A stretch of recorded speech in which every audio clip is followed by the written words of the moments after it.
বাগেরহাটে বেড়েছে ডেঙ্গুর প্রকোপ। জেলা হাসপাতালে ডেঙ্গু রোগীর চাপ এখন আগের থেকে দ্বিগুণ।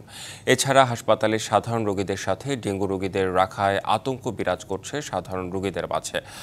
এছাড়া পৌর এলাকায় জমে থাকা পানিতে মশার বিস্তার হচ্ছে প্রতিনিয়ত। বাগেরহাট শহরের বিভিন্ন এলাকায় প্রতিনিয়ত পানি জমে থাকায় মশার প্রজনন বৃদ্ধি পাচ্ছে।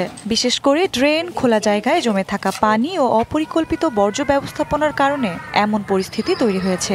সব মশার বিরুদ্ধে সুরক্ষা দিতে এলো বসুন্ধরা এক্সট্রিম অ্যারোসল, মশার বিরুদ্ধে এক্সট্রিম সুরক্ষা।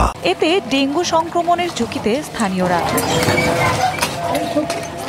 বলছেন, পৌর কর্তৃপক্ষ নিয়মিতভাবে মশা নিধন কার্যক্রম ও পানি নিষ্কাশনের ব্যবস্থা না করায় ঝুঁকি ক্রমশ বাড়ছে। বর্তমানে 250 শয্যার জেলা হাসপাতালে 13 জন ডেঙ্গু রোগী ভর্তি। নানা অনিয়মের অভিযোগ রয়েছে রোগী ও তাদের স্বজনদের।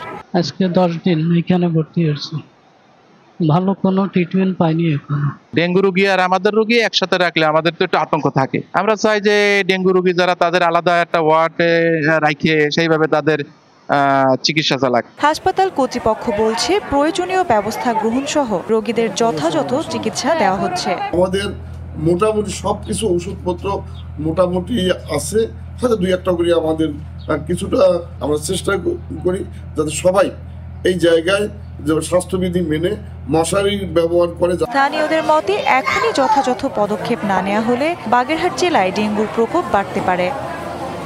DBC news desk.